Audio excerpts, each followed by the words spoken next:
Mayambu ahanba maktada makal mathel Manipur full story collection na mayambu taramno oksabagalonana ikok nonna khurumjari ngasisu mayamgi ngaihak pathanabagidamagta Manipuri horror story amamuk puduna lakchari horror story asigi mamingna khul mataigi yum wari asina hingliba amadi laikhidraba kanagumbi amataga marilina jadi aibana wakhalna sakacharaga tabiribazingi ngehak pathanabagidamagta semjaba warini haujik mayamda khudol tamjari Manipuri horror story khul mataigi yum matamdu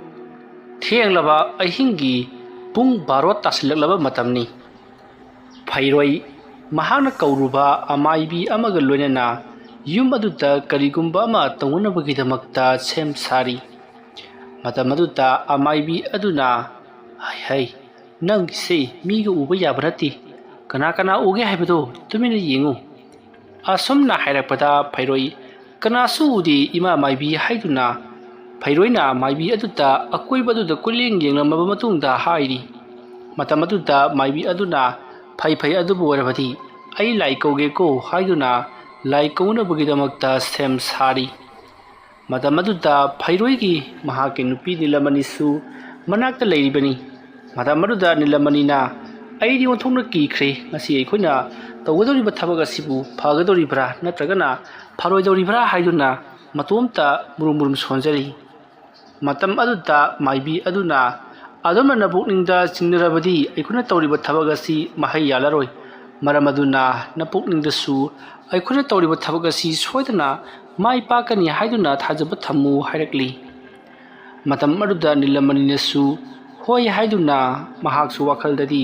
jingnaba ama lejarabasu majindadi mahana thajabagi mawongda wa ngangli masiki matung maibi aduna lao hojikti laigi polam teram su loinamak sinba langwa loirabanina sumangda kumtharaklo haiduna nilamani amadi phairoi makoi anibu putharakli matam aduda amaibi aduna nilamanida se sidishta phamu asumna hairaga upsallaba la amada phamhalli matam aduda phairoina ima maibi la asibu makadang iwon onabagum tawida hai aina hairi basit tawne ibema nahak sese sida phamu asumna nilamani busu upsallaba la amada phamhalli madugi matung tarubina masinda murum lairon khara sulaga laimai aduda chakhai khara chingba horukli masigi matung chakhai sing adugi akoibada jagor ama ungli aduduga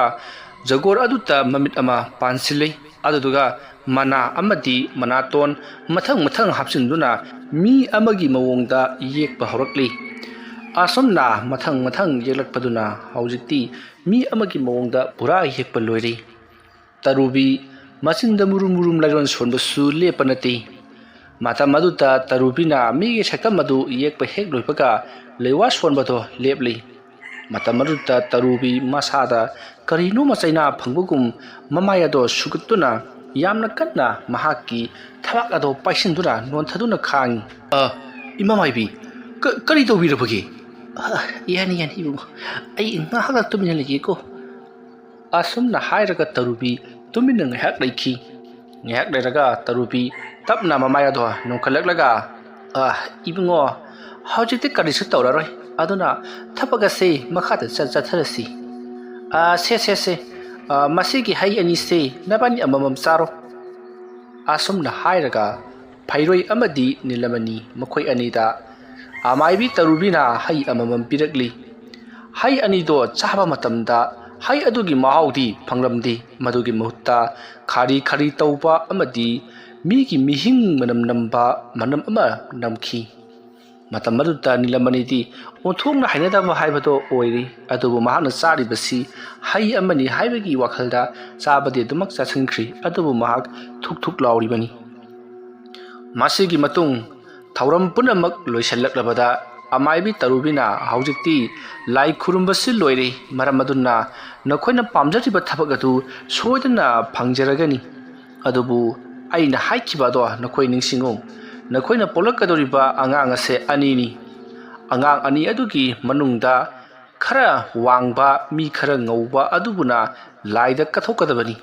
aduduga khara muba khara nemba adubuna nakoina yokkadabani hairiba thabak asi nakoina ona taina taukhrabadi nakoi khwaidagi phattaba haibadu oirakani yamna warakani adugi sumathakta nakoigi nanakta lehoguduriba khara muba khara nemba angang adudi nakoina kaidonungda magi ayaba yauduna thabak amda tauba yaroi haibadi mahana pamdaba thabak amda tauba yaroi mahakpu luna chana taubigadabani hairakli masigi matung amaibi tarubi lai khurumbasu lorabanina yumda halage haiduna mayum lomda hankri phairoinasu amaibi aduda matik chaba mahaki ngamjaba khara dakhina katuna pibikri phairoi amadi nilamani imungda changaktuna akhoisu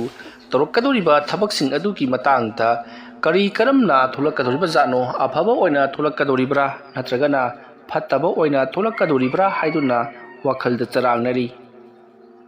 masigi matung haujikti mokhoisu tumlasi haiduna tumnaba sem sarakli matamsi ahingi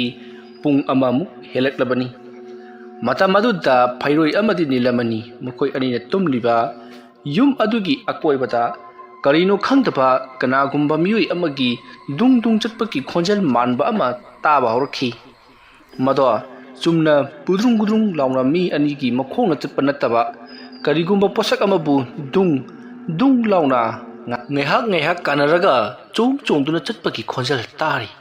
khonjal adu tabada nilamani di karino asibo haiduna kibada loikhri masigi matung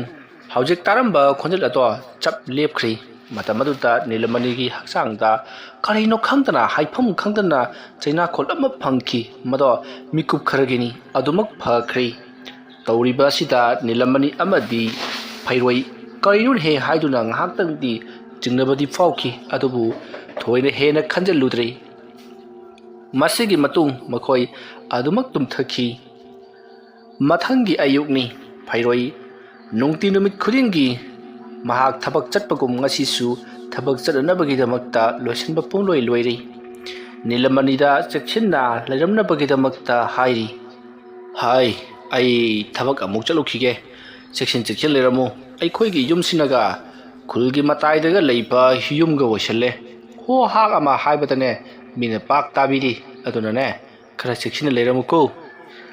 asomna hairaga phairoi mahak thabak suba adumak chakri nilamani su hoi haiduna leihori nilamani mahoksagi mahoksagum yamsung nalli hairaduna yumgi thaba ingkhang khar loiselaga phisa kolda kakatuna phi sari asamna mahangna phi sari ngai kanagumba ma mahaki manakta leplaga adum leibagum mangonda sahumba ma phangi matam maduta nilamanina karino haiduna koilai leiduna yengi adubu kanasu leiramdi matamaduta nilamanina kanasu leitini aina hojikta kanagum mai nakta lepagum tawkribaduna kamain tawrijano asumna khallaga nilamani mahaki phi sabato amuk hawi tanja aduta makhaki yumgi thongado kanagum bamana hangtoklaga sangkhibagi makhola matai nilamani karino haiduna sitlai thoktuna yengi adubu thongado maya khara karga leirambadagi kana changkhiba jano khaladura nilamali phan kumtharakli aduga mahak imung parprap changtuna kana leibagi haiduni yengi adubu kana su leibadi uramdi matam aduda nilamanina kana su leiba uragasu makhoi ki tumpham ka aduda kana gumba ama leibagi sahumba ma phangbududa ka aduda parprap changchelakli mahana adumna changchelakpatasu kana su leiramdi aduda nilamanina khalli haujikta prek tawkribadubu kanano ne haiduna khalli adumna khallingai khanghowdana mahaki masada akanba safu amana thomjalakpadagi mahak yamna kanna chongthoktuna longkhrak longa leimaida tari nilamani masidi mawung amani karino khangje khaladuna phug hawgatuna chenkhina bohonarakpada nilamani gi makhongado kanagumba amana pairaga chimbugum shor laktuna kangkharomda chingchina bohonarai matamara nilamani masado yamna pakhatkibana ladmak wakhal takhidri asomna nilamani ngehak wakhal magluraga kyan tarakpada mahak phamungda leiramli matam adu Nilamani inga ngakna karinoni aibu hojikta phamang asida targa leikhibatai asumna khalingai phairoi do changsilakli matam adu Nilamani na kayam kuiragi lakpiba haiduna halakpada phairoi na ngahak oiri nang siresida wakhal manglaga tarambaduda kaidorage haiduna aina changsillaga nangu phamunga thangkalibani adumna hairpada Nilamani na mungoda thokiba singdo loinamak tammi aduga mahana wakhal mangduna leiribasi phana kuinani haibase mahana khanglakhi matam aduda phairoina parese amabu oiri hojiktine karimada taroklaroi ai sulakledana asumna hairaga phairoi Nilamani da sak charana bagidamakta hairakli masidagidi Nilamani su hoi haiduna makoi punna chak chaminari matau asumna phairoina thabak sakhiba matam amati phairoi amadi Nilamani na ahing tumbakan sigumba matamda yum aduta har makhai tawdaba thabak kaya tawpa haurakhi Nilamani di yum aduda tawriba to tasengna mahakti kirabani aduna phairoi yariba makhai yumda leinarabagidamakta hairi karigumbada phairoina thabak chathokhrabadi Nilamani yum adugi mapanda adumak lei tanaga makhol tarabasu mahak imungda sukchang changdi aduga phairoina thabak hallaba matamda mahak imungda changduna chai sing thong thakuna chaminai asumda matam kaya haukri tawramba punamak loinamak phakri aduga Nilamani su mahak su haujikti miroli asumna tawduna makhoi phana kuina leminaraba matungda Nilamani mahaki makum matha yoraduna nungsiraba machanupi ama phangjari machanupi adu phangjabada Nilamani amadi phairoi yamna haraujaki asumna makhoina harau nungaina leiringai matam adutta amaibi tarubi Nilamani amati phairoigi manakta lakli matam aduta amaibi tarubina haina khibagi matungina angang ase laida kathokadabani hairakli wafam adu tabada phairoi yamna nungairamdi aduga Nilamani su nungairamdi adubu haina khiba wafamnina kathoktabadi yadri matam aduta Nilamani na matau karamna pikliba angang asibu laida kathokadoribanu haiduna hanglakpada tarubina angang ase mahakpu aikhoina laida karkadaba polam singaloina kathokadoribani matam aduta angang se adumak tomina leikragani mado layen laukrabani adumna tohudaba taragati mama amadi mapagi marakta amadi sodana taibang hakchang thadoklagani hairakli wafam madu tabada Nilamani nasu hoi haiduna yari phairoina su yari simbal yajarabasu thamoidati masing langamdaba chaina phangli masigi matung tarubina angang adubu fajaraba la amata hiphanduna mahaki oiba laison tinson kaya pangthokri matam maruda angang ado yamna kanna kaplaki angang adugi mikap mirau khol taba ngamdabada Nilamani na tawriba thabak singadu tokpiro angang adugi mahut ayoina lobiro hairakli wafam madu tabada tarubina haujikti madu yararoi matam hele hairamlaga tarubina pairakpa thang suri amanna hai amabu tangkhai tana kakri matam aduta hai adudagi masing yamlaba I kaya ama thorakli matam aduta tarubina haujikti thabak loire hairi aduga angang adusu tumina leikri angang adugi masadagi yamlaba isu tarakli matam aduda Nilamani khangamdraba chaina khol phanglibani masidagi Nilamani kaplambadagi wanthakri asumna tawduna matam adu haukri matam kharagi matungda Nilamani amuka sumiro lakhi tarubina haikhibagi matungina angang ahanbadu laida katholaba matungda ani subududi nakoina yokchagadabani hairakhibani masidagidi Nilamani nasu angang ado poroko matamda hanta mukti magi oijiragadabani angang ado manghallaroi khalubada yamna haraujaki masigi matung Nilamani mahaki makum matha joroduna angang amamuk unakhi matam aduta angang adubu unariba nupi aduna yamna ngakna Nilamani da angang adubu pirakhi angang ado ubada makhoi loinamak yamna kinakhibani angang adugi masak matau mawung amani aduga mahaki mawung matau adusu akiba pokli matam aduda Nilamani na angang adubu yenglubada mahaksu angang adubu nungsirabasu yengpham khanglamdi nungsifam khanglamdi asumna tawduna haujikti Nilamani angang adubu yokpada tarami. Matamaruda Pairoina angang adubu manghankrasi pamdre hairi adubu Nilamani di yaramde. Asumna asumi yoglakpana hojiti phana charokli. Angang aduna phana yamna charoklaba matungda angang aduna tawroidaba thabak kaya nomogi tawba henjilaki. Pairoi amadi Nilamani nasu angang aduna tawriba thabak aduta yanintaba poglaki adubu maibi tarubina hairakibaki matungina angang aduta nakoina thina tawruba yaroi haibaduda makoina angang aduta thina di tawramdi adubu lam henpa amadi tawridaba thabaksing nomogi henjilaki angang aduna lekai angang singa sanaminaba matamda angang singa aduki mukutta masada I thopa makai chithatpa amadi mahakna angang sing adu da kihan khanganba kaya ama torokpadagi angang sing adu na mahakka sanabinaba toki aduga sanabinaba yawhande haiduna angang aduna haibadi Pairoi amadi Nilamani mukoi ani gi masanupi aduna mahakku sanaba yawhande haiduna angang sing adu ta sauduna sap tawri angang aduna bu sap tawkhrabadi adumak phangli asamna torokpa sita Pairoi amadi Nilamani nomogi matha saba henjalakli Laiduga lekai adugi miyamna angang adubu hingchabini aduna yamna thuna mahakpu hatu kigadabani haiduna mathang hainaraki makoi gi masa sing sirakpadutta tholiba khodimak Pairoi amadi Nilamani gi masanupi aduna thogalibani haiduna mayam yamna saunaraki maram asidagi nomogi numitni Pairoi amadi Nilamani makoi ani galwenna angang aduga tumdun leiringai kulgi miyam hauduna lakli aduga Pairoi amadi Nilamani bu haudoraki matamaruda makoyani ipa pakana ngasi namu kari torba jano haiduna mapana tholakpada lakliba bioi sing aduna hayari nange nacha nupi na maram oiraga aikhoigi lekaida angang ani hauji khudakta tharo oduna siri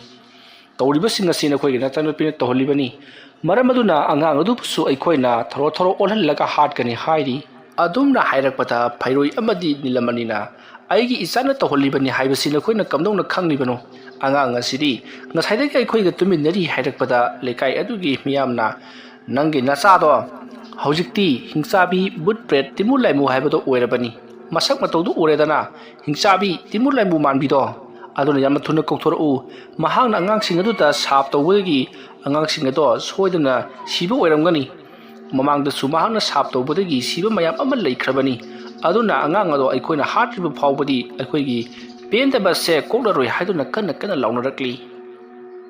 matamaduta Pairoi amadi Nilamani na mado yumpham notaba warini angang asidi kaisu khangjaba nachadi nakoina pangkhanna khanjalli noinagui nacha singna punsi tianjaraga aigi isaida tainaba yaroi haiduna Pairoi amadi Nilamani na yamna kana thingki masidagi leikai miyam horoktuna nange nasana haliba angang se yamlabani karisu tawthaba angang du nange nacha nupina bu sap torobadi adumak si haiduna mayam to langnarakpadagi mayamna angang ado phadna puthroklaga mayam mangda hatokla si haiduna mayam girgi taksilakpadagi leikai miyamna imga change torokpada Pairoi amadi Nilamani makoi ani imga chensin khiduna thonglon sankhri aduga angang adupu konsinduna thamli matamadu leikai miyamna phattaba angagi michang changba nakoi ani su halagani haiduna yumado mai thaba horaki haujikti ina kupa yum ado parloigi matogum mai charakli mai na porok chaklo aduda leikai miyamna siro haduna loksilli phattaba imung nakoina maram oiraga aikhoigi nuksiraba icha kaya sikhrabani nakoidi khulasida aikhoibu manghannaba lakani aduna nakoidi aikhoina minungsi uluba yaba nate haiduna loksinaba lepti manungda leiriba Pairoi Nilamani amadi makoyani gi masanupi aduna maisa aduna khang ngamdaduna yamna kanna law khongduna kabli aduga yum adugi mapanda senthoknabagi damakta honarei adubu makoi senthokpa ngamdri mathada kuliba I singadu manungda pulna taslakpadagi manungda makoi chakthektuna sikhi Tawriba punabak asi maibi tarubisu loinama uhoribani adubu mahakna kalubani ngambanati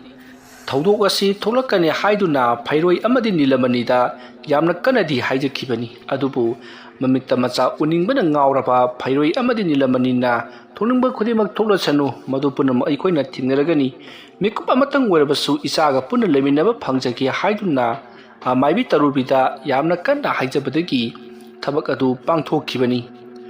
ꯑꯁꯨꯝꯅ ꯌꯨꯝ ꯑꯗꯨꯅ ꯇꯨꯝꯅ ꯃꯩꯅ ꯆꯥꯛꯈꯤꯕꯗꯨ ꯃꯌꯥꯝ ꯌꯦꯡꯂꯝꯂꯒ ꯃꯥꯒꯤ ꯃꯌꯨꯝꯗ ꯍꯟꯅꯈ꯭ꯔꯤ꯫ ꯑꯃꯥꯏꯕꯤ ꯇꯔꯨꯕꯤꯁꯨ ꯃꯌꯨꯝꯂꯣꯝꯗ ꯍꯜꯂꯛꯂꯤ, ꯑꯗꯨꯕꯨ ꯃꯍꯥꯛ ꯂꯩꯀꯥꯏ ꯈꯨꯜ ꯑꯁꯤꯗ ꯀꯔꯝꯕ ꯃꯑꯣꯡꯗ ꯇꯝꯅꯔꯛꯀꯅꯤ ꯑꯃꯗꯤ ꯊꯣꯛꯍꯟꯅꯤꯡꯗ꯭ꯔꯕ ꯑꯀꯤꯕ ꯊꯧꯗꯣꯛ ꯀꯌꯥ ꯊꯣꯛꯂꯛꯀꯗꯒꯦ ꯍꯥꯏꯕꯁꯤ ꯃꯍꯥꯛꯅꯗꯤ ꯈꯪꯕ ꯍꯧꯔꯕꯅꯤ꯫ ꯃꯁꯤꯗꯒꯤꯗꯤ ꯃꯌꯥꯝ ꯄꯨꯝꯅꯃꯛ ꯇꯨꯝꯅ ꯍꯤꯞꯅꯈ꯭ꯔꯕ ꯃꯇꯨꯡ ꯃꯊꯪꯒꯤ ꯑꯌꯨꯛꯅꯤ꯫ ꯂꯩꯀꯥꯏ ꯑꯗꯨꯒꯤ ꯃꯤꯑꯣꯏꯁꯤꯡ ꯂꯥꯛꯇꯨꯅ ꯐꯩꯔꯣꯏ ꯑꯃꯗꯤ ꯅꯤꯂꯃꯅꯤ ꯃꯈꯣꯏ ꯑꯅꯤꯅ ꯂꯩꯔꯝꯕ ꯌꯨꯝ ꯑꯗꯨꯗ ꯂꯥꯛꯇꯨꯅ ꯌꯦꯡꯂꯔꯤ꯫ ꯍꯧꯖꯤꯛꯁꯨ ꯌꯨꯝ ꯑꯗꯣ ꯃꯩꯈꯨ ꯀꯥꯗꯨꯅ ꯂꯩꯔꯝꯂꯤ꯫ ꯃꯌꯥꯝ ꯄꯨꯟꯗꯨꯅ ꯉꯥꯏꯍꯥꯛ ꯌꯦꯡꯂꯝꯂꯕ ꯃꯇꯨꯡꯗ ꯃꯥꯒꯤ ꯃꯌꯨꯝꯗ ꯍꯟꯅꯈ꯭ꯔꯤ, ꯊꯕꯛ ꯆꯠꯄꯗ ꯆꯠꯅꯈ꯭ꯔꯤ꯫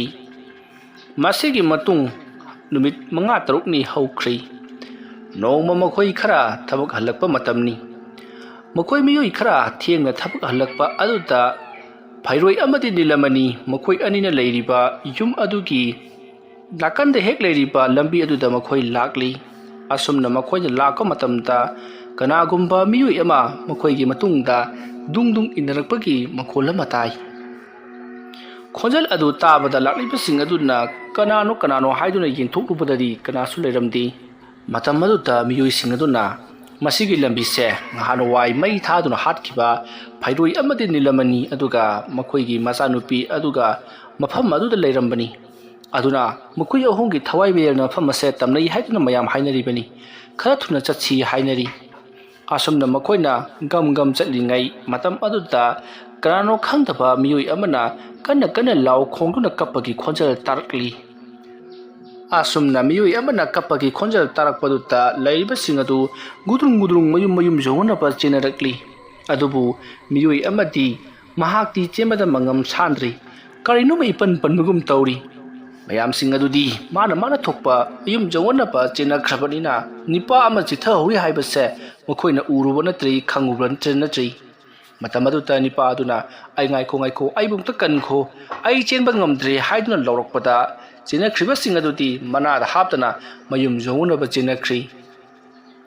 ꯇꯨꯡꯗ ꯂꯩꯍꯧꯔꯤꯕ ꯃꯉꯝ ꯁꯥꯟꯗ꯭ꯔꯕ ꯅꯨꯄꯥ ꯑꯗꯨꯅ "ꯀꯗꯥꯏꯗꯅꯣꯅꯦ ꯑꯩꯅ ꯄꯜꯂꯤꯁꯤꯕꯣ" ꯍꯥꯏꯗꯨꯅ ꯀꯣꯏꯂꯩ ꯂꯩꯗꯨꯅ ꯌꯦꯡꯂꯛꯄꯗꯗꯤ ꯃꯍꯥꯛꯀꯤ ꯃꯈ꯭ꯋꯥꯡꯗ ꯉꯛꯁꯪ ꯉꯥꯡꯅ ꯑꯉꯥꯡ ꯑꯃꯒꯤ ꯃꯈꯨꯠꯅ ꯀꯣꯟꯗꯨꯅ ꯂꯩꯔꯝꯂꯤ꯫ ꯃꯗꯨ ꯎꯕꯗ ꯅꯤꯄꯥ ꯑꯗꯨꯅ ꯌꯥꯝꯅ ꯀꯟꯅ "ꯀꯔꯤꯅꯣ ꯁꯤꯗꯤ" ꯍꯥꯏꯗꯨꯅ ꯐꯔꯪ ꯆꯣꯡꯗꯨꯅ ꯃꯗꯨꯕꯨ ꯀꯟꯊꯣꯛꯅꯕ ꯍꯣꯠꯅꯔꯤ꯫ ꯑꯗꯨꯕꯨ ꯃꯈ꯭ꯋꯥꯡꯗ ꯀꯣꯜꯂꯤꯕꯗꯣ ꯐꯥꯠꯇꯣꯛ ꯁꯦꯠꯇꯣꯛꯄ ꯉꯝꯂꯝꯗꯦ꯫ ꯃꯁꯤꯗꯒꯤꯗꯤ ꯃꯍꯥꯛꯅ ꯇꯨꯡ ꯂꯩꯗꯨꯅ ꯌꯦꯡꯂꯛꯄꯗꯗꯤ ꯃꯃꯤꯠ ꯃꯅꯥ ꯏꯂꯥꯎ ꯂꯥꯎꯅ ꯃꯨꯁꯤꯟ ꯃꯨꯅ ꯑꯉꯥꯡ ꯑꯃ ꯃꯉꯣꯟꯗ ꯌꯦꯡꯈꯠꯇꯨꯅ ꯂꯩꯔꯝꯂꯤ꯫ ꯃꯗꯨ ꯎꯕꯗ ꯅꯤꯄꯥ ꯑꯗꯨꯗꯤ ꯀꯟꯅ ꯂꯥꯎꯔꯒ ꯆꯦꯟꯈꯤꯅꯕ ꯍꯣꯠꯅꯔꯛꯏ, ꯑꯗꯨꯒ ꯃꯈ꯭ꯋꯥꯡꯗ ꯀꯣꯟꯁꯤꯜꯂꯤꯕ ꯑꯗꯨꯁꯨ ꯅꯥꯟꯊꯣꯛꯅꯕꯒꯤꯗꯃꯛꯇ ꯍꯣꯠꯅꯔꯤ꯫ ꯃꯇꯝ ꯑꯗꯨꯗ ꯅꯤꯄꯥ ꯑꯗꯣ ꯃꯈꯣꯡ ꯑꯗꯣ ꯃꯁꯥ ꯃꯇꯣꯝꯇ ꯈꯨꯔꯧ ꯊꯥꯡꯖꯤꯟꯗꯨꯅ ꯃꯍꯥꯛ ꯎꯞꯁꯤꯟꯗꯨꯅ ꯇꯨꯔꯤ꯫ ꯃꯍꯥꯛꯅ ꯑꯗꯨꯝꯅ ꯎꯞꯁꯤꯟꯗꯨꯅ ꯍꯦꯛ ꯇꯨꯈꯤꯕꯒ ꯃꯍꯥꯛꯄꯨ ꯁꯣꯔ ꯂꯥꯛꯇꯨꯅ ꯅꯤꯂꯃꯅꯤ ꯑꯃꯗꯤ ꯐꯩꯔꯣꯏ ꯑꯗꯨꯒ ꯃꯈꯣꯏꯒꯤ ꯃꯆꯥꯅꯨꯄꯤ ꯑꯗꯨꯒ ꯄꯨꯟꯅ ꯃꯩ ꯊꯥꯗꯨꯅ ꯍꯥꯠꯈꯤꯕ ꯌꯨꯝ ꯑꯗꯨꯒꯤ ꯊꯣꯡꯒꯥꯜꯂꯣꯝꯗ ꯁꯣꯔ ꯂꯥꯛꯇꯨꯅ ꯆꯤꯡꯈ꯭ꯔꯤ꯫ ꯑꯗꯨꯒ ꯊꯣꯡꯒꯥꯜ ꯑꯗꯣ ꯍꯦꯛ ꯌꯧꯔꯛꯄꯗ ꯅꯤꯄꯥ ꯑꯗꯣ ꯃꯍꯥꯛ ꯃꯈꯣꯡ ꯑꯃꯗꯤ ꯃꯀꯣꯛ ꯑꯗꯣ ꯍꯥꯏꯕꯗꯤ ꯈ꯭ꯋꯥꯡꯂꯣꯝꯗ ꯊꯦꯛꯂꯒ ꯃꯍꯥꯛ ꯑꯗꯨ ꯄꯣꯔꯣꯛ ꯑꯁꯨꯝ ꯊꯨꯞꯆꯤꯟꯈ꯭ꯔꯒ ꯃꯇꯨꯝ ꯇꯥꯁꯤꯜꯂꯒ ꯃꯍꯥꯛꯄꯨ ꯁꯔꯨ ꯁꯔꯥꯡ ꯄꯨꯝꯅꯃꯛ ꯊꯨꯗꯦꯛꯂꯒ ꯍꯥꯠꯇꯣꯛꯂꯤ꯫ ꯃꯊꯪꯒꯤ ꯅꯣꯡ ꯉꯥꯜꯂꯛꯄꯗ ꯃꯤꯌꯥꯝ ꯄꯨꯝꯅꯃꯛ ꯉꯔꯥꯡꯒꯤ ꯅꯨꯄꯥ ꯑꯗꯣ ꯍꯟꯖꯤꯜꯂꯛꯇꯦ, ꯀꯗꯥꯏ ꯂꯩꯈ꯭ꯔꯕꯖꯥꯠꯅꯣ ꯍꯥꯏꯗꯨꯅ ꯀꯣꯏꯊꯤ ꯊꯤꯅꯔꯛꯄꯗ ꯐꯩꯔꯣꯏ ꯑꯃꯗꯤ ꯅꯤꯂꯃꯅꯤ ꯃꯈꯣꯏ ꯑꯅꯤꯒꯤ ꯌꯨꯝꯒꯤ ꯊꯣꯡꯒꯥꯜꯗ ꯁꯤꯗꯨꯅ ꯂꯩꯔꯝꯂꯤꯕꯗꯨ ꯎꯔꯤ꯫ ꯑꯗꯨꯒ ꯅꯤꯄꯥ ꯑꯗꯨꯁꯨ ꯃꯇꯨꯝ ꯇꯥꯁꯟꯕꯒꯤ ꯃꯑꯣꯡꯗ ꯃꯁꯥꯗꯣ ꯊꯦꯛꯂꯒ ꯃꯃꯤꯠ ꯃꯅꯥꯒꯗꯣ ꯉꯥꯡꯁꯤꯜꯂꯒ ꯁꯤꯗꯨꯅ ꯂꯩꯔꯝꯂꯤ꯫ ꯃꯗꯨ ꯎꯕꯗ ꯃꯌꯥꯝ ꯄꯨꯝꯅꯃꯛ ꯀꯤꯅꯔꯛꯂꯤ꯫ ꯑꯁꯨꯝꯅ ꯇꯧꯗꯨꯅ ꯂꯩꯀꯥꯏ ꯈꯨꯜ ꯑꯗꯨꯗ ꯇꯧꯔꯛꯂꯤꯕꯁꯤ ꯃꯈꯣꯏ ꯅꯤꯄꯥ 3-4 ꯁꯨꯖꯤꯜꯂꯛꯂꯤ꯫ ꯃꯔꯝ ꯑꯗꯨꯅ ꯍꯩꯔꯕ ꯑꯃꯥꯏꯕꯤ ꯀꯌꯥ ꯀꯧꯗꯨꯅ ꯌꯦꯡꯍꯟꯈꯤ꯫ ꯑꯁꯨꯝꯅ ꯌꯦꯡꯍꯜꯂꯕ ꯃꯇꯨꯡꯗ ꯅꯣꯡꯃꯗꯤ ꯑꯃꯥꯏꯕꯤ ꯇꯔꯨꯕꯤꯅ ꯃꯃꯥꯡꯗ ꯊꯣꯛꯈ꯭ꯔꯤꯕꯁꯤꯡ ꯑꯗꯨꯒꯤ ꯃꯇꯥꯡꯗ ꯂꯣꯏꯅꯃꯛ ꯋꯥꯔꯤ ꯂꯤꯗꯨꯅ ꯈꯪꯍꯜꯂꯤ꯫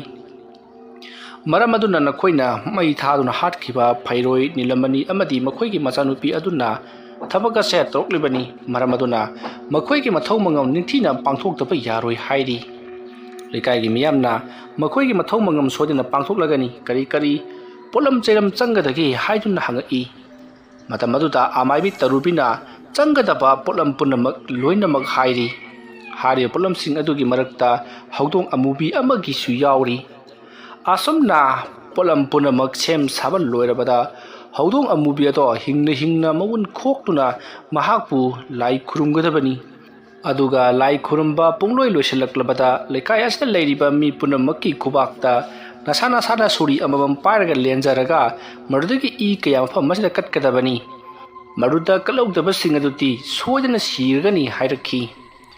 ꯑꯁꯨꯝꯅ ꯇꯧꯗꯨꯅ ꯇꯧꯔꯨꯕꯤꯅ ꯍꯥꯏꯔꯤꯕ ꯈꯨꯗꯤꯡꯃꯛ ꯃꯌꯥꯝꯅ ꯂꯣꯏꯅꯃꯛ ꯇꯧꯈꯤ꯫ ꯑꯗꯨꯅ ꯄꯤꯛꯂꯤꯕ ꯑꯉꯥꯡ ꯐꯥꯎꯕ ꯃꯈꯨꯠꯇ ꯈꯖꯤꯛꯇꯪ ꯑꯣꯏꯔꯁꯨ ꯂꯦꯟꯗꯨꯅ ꯏ ꯇꯥꯍꯟꯈꯤ꯫ ꯑꯁꯨꯝꯅ ꯂꯥꯏ-ꯇꯤꯟ ꯀꯌꯥ ꯈꯨꯔꯨꯝꯈꯤꯕꯗꯒꯤꯗꯤ ꯀꯔꯤꯁꯨ ꯊꯣꯏꯗꯣꯛꯄꯗꯤ ꯇꯧꯔꯛꯈꯤꯗ꯭ꯔꯦ꯫ ꯃꯁꯤꯒꯤ ꯃꯇꯨꯡꯗꯒꯤꯗꯤ ꯀꯩꯁꯨ ꯊꯣꯏꯗꯣꯛꯄ ꯇꯧꯔꯛꯈꯤꯗ꯭ꯔꯕꯅꯤꯅ ꯂꯩꯀꯥꯏ ꯈꯨꯜꯒꯤ ꯃꯤꯌꯥꯝ ꯑꯗꯣ ꯃꯍꯧꯁꯥꯒꯨꯝ ꯏꯪꯅ ꯆꯤꯛꯅ ꯄꯥꯟꯈꯤ꯫ ꯃꯌꯥꯝ ꯋꯥꯔꯤ ꯑꯁꯤ ꯃꯇꯥꯡ ꯑꯁꯤꯗ ꯂꯣꯏꯁꯤꯟꯖꯔꯤ꯫ ꯑꯩꯅ ꯋꯥꯔꯤ ꯑꯁꯤ ꯄꯥꯊꯣꯛꯆꯔꯛꯄ ꯃꯇꯝꯗ ꯁꯣꯏꯈꯤ ꯂꯥꯟꯈꯤꯕ ꯈꯤꯕꯤꯛ ꯇꯥꯕꯤꯔꯤꯕ ꯄꯨꯝꯅꯃꯛꯅ ꯄꯨꯛꯆꯦꯜ ꯆꯥꯎꯅ ꯉꯥꯛꯄꯤꯒꯅꯤ꯫ ꯑꯗꯨꯒ ꯋꯥꯔꯤ ꯑꯁꯤ ꯈꯔ ꯇꯦꯟꯈ꯭ꯔꯦ, ꯃꯁꯤꯒꯤꯗꯃꯛꯇꯁꯨ ꯃꯌꯥꯝꯅ ꯉꯥꯛꯄꯤꯒꯅꯤ꯫ ꯍꯧꯖꯤꯛꯁꯤ ꯌꯥꯎꯁꯪꯒꯤ ꯁ꯭ꯄꯣꯔꯠ ꯇꯧꯕꯅ ꯃꯔꯝ ꯑꯣꯏꯔꯒ ꯃꯌꯦꯞ ꯍꯧꯅ ꯍꯧꯅ ꯈꯣꯡꯕꯅ ꯃꯔꯝ ꯑꯣꯏꯔꯒ ꯔꯦꯀꯣꯔꯗ ꯂꯧꯕ ꯃꯇꯝꯗ ꯈꯖꯤꯛꯇꯪ ꯈꯨꯗꯣꯡ ꯆꯥꯗꯕ ꯂꯩꯕꯅ ꯔꯦꯀꯣꯔꯗ ꯑꯁꯤ ꯁꯥꯡꯅ ꯂꯧꯕ ꯉꯝꯖꯗ꯭ꯔꯤ꯫ ꯑꯗꯨꯒ ꯋꯥꯔꯤꯁꯤꯡ ꯑꯁꯤꯁꯨ ꯆꯥꯡ ꯅꯥꯏꯅ ꯊꯥꯒꯠꯆꯕ ꯉꯝꯖꯈꯤꯔꯣꯏꯗꯧꯔꯤ꯫ ꯃꯁꯤꯒꯤꯗꯃꯛꯇ ꯃꯌꯥꯝꯅ ꯄꯨꯛꯆꯦꯜ ꯆꯥꯎꯅ ꯉꯥꯛꯄꯤꯒꯅꯤ꯫ ꯃꯁꯤꯒꯤꯗꯃꯛꯇꯗꯤ ꯃꯌꯥꯝꯕꯨ ꯑꯔꯣꯏꯕꯗ ꯑꯃꯨꯛꯀ ꯍꯟꯅ ꯈꯨꯔꯨꯝꯖꯔꯤ꯫